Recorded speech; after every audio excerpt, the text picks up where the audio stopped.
everybody, and welcome to the Hot Tag with your girl Izzy. Now I have a very special guest here. He is very close to my heart, and he is my good old friend, Effy. It's your girl Effy, right? Yeah. I'm glad I'm close to your heart. That's really, Yeah, that's you good. are. Thank you. Kind of. A lot of people think I really bullied you and put you in a bad place. A little. Honestly, I think she bullied me a little bit. I'll be honest. Okay. I'm I'll leave sorry. it at that. I'll just apologize now. But anyways, let's waste another moment and let's talk about what the internet has been such a buzz about. And that is Effy's Big Gay Brunch, which is on Mania Weekend. It is. Tell the Hot Tag viewers what you have planned for that weekend and the huge names that are going to be in action. Okay, so here's the thing. I told Brett from GCW, I said, I think we can make a real big gay show.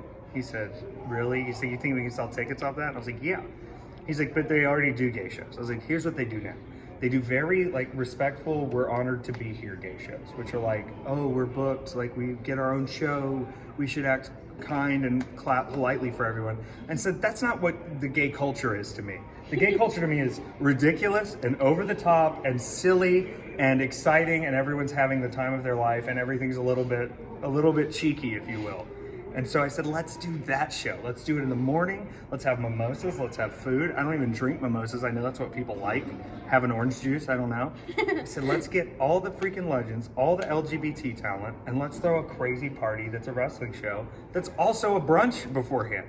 Now, granted, I will tell you, the downside of this is the brunch starts at 9:30 a.m. The show starts at 11 a.m. And Joey Janela's spring break is the night before, and Marcus Crane is doing a show right after that, which means, guys, we can't sleep this weekend. You just have to wake up and get to the show. If you're hungover, figure it out. There's a lot of methods around that. There's a lot of things you can do. Let's get into the talent, though. I just had to have a fight out there. You're catching me post-fight. I'm sorry. I got beat up. I got punched in the face, kicked in the face. You'll be okay. Number one, legendary Exotico from Mexico, Cassandra, which if you've never seen Cassandra before, incredible luchador. We also got your girl Cameron from WWE, Ariane Andrews, who is coming out of ring retirement after 4 years. Now, you follow the NXT product and the WWE product pretty closely, Yes. okay? Here's the thing. I think Cameron was put in an unfair position. Okay. I think she was brought in as an eye candy for Brodus Clay with Naomi. I think Naomi picked up really quick on some of the wrestling stuff. She's super athletic. I think Cameron tried really hard, but right in that time, all those independent girls were coming in and starting to take over. This is a time when Charlotte's getting big. She's not independent, but you know what I mean. Becky's coming in. Paige is on her way out, but there's all these new talents coming in. There's all these new girls in the Performance Center. And it felt like by the time she got back to NXT to really give it a go, to train to give it, they'd given up on it. And I don't blame her for leaving wrestling for a while. And now I'm saying, look, the game has changed. WWE's a big deal, but there's a lot of other big deals now. I think the fans are ready for you to come back. We figured it out. Cameron's coming back. I can't tell you what her match is yet, but I am going to tell you it's the old school meets the new school, and it's going to be insane and incredible. I'm so excited. Who are my other announcements? My dog is coming, Cranberry. Yes! I love Cranberry, you guys. Absolutely love Cranberry. Cranberry is very social, which is good. Yes. And we're going to have Cranberry there to meet, to greet, to get pets. Also, we got legendary Japanese performer Razor Ramon Hardgay out of retirement after 10 years to fly to Florida and do this show. A lot of people aren't familiar with Razor Ramon Hardgay. He is also a very popular comedian in Japan. Stepped away from wrestling for a while, did some other stuff, got on a lot of TV shows. But this character from back when he used to wrestle with it was so over the top, so flamboyant, leather, wild. It was some of the first real gay wrestling I'd ever seen, and it's something that I think people are going to see and be like, we didn't even know anything this ridiculous existed. There's so much more to announce though.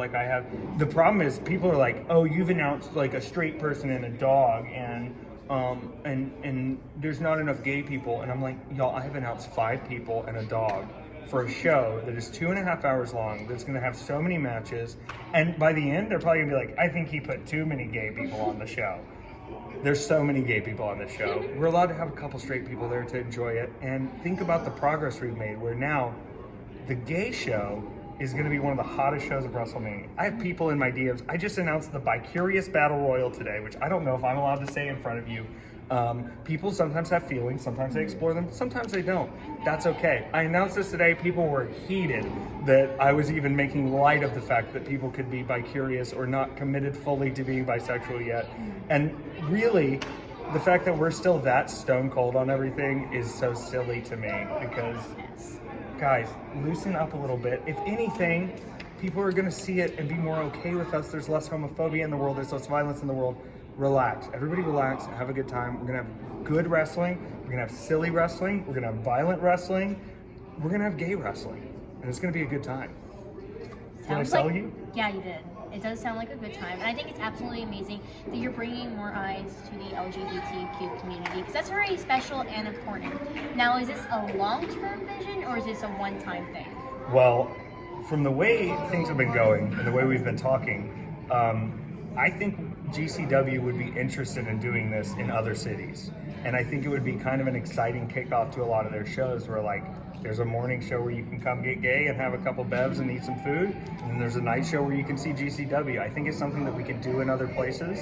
I'm eyeing Toronto. I think Toronto Pride is insane. And I think Toronto's a big wrestling town. I think the combination could work really well, but we'll see. We've got some things in the pipeline though. Okay.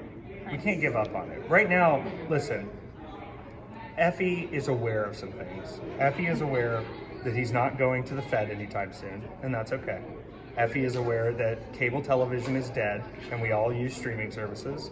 And Effy is aware that in 2020, there are no rules in wrestling anymore.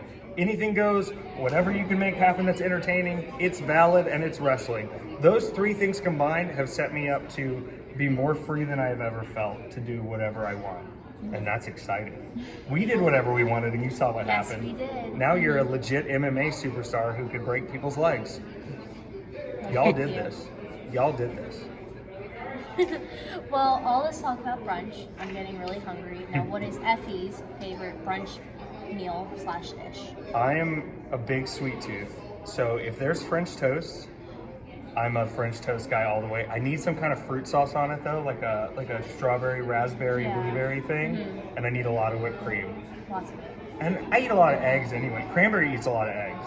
I taught Cranberry how to crack eggs open. So, yeah, right? So I put it in a little bowl for her. And I say, do you want your treat? She obviously does.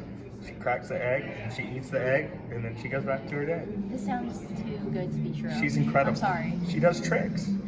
She does all the tricks. And finally, the viewers that are going down to Tampa, how can they get tickets to Effy's Big A Brunch or just find out more information overall? I think this is the best part. The website we bought for the tickets is makeitgayer.eventbrite.com. If you type that in, makeitgayer.eventbrite.com, you're going to find tickets for Effy's Big A Brunch.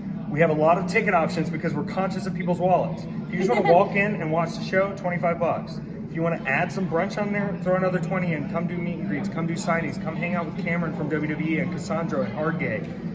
Or if you want to go big time, we got some VIP packages that come with some cool perks, some hangs, some custom enamel pens. We're hooking it up. We want people to leave the show and be like, this was worth our money. We're glad we did this. And that's the goal of wrestling. You don't want to have them leave and be like, what was that? You want to leave and be like, that was incredible.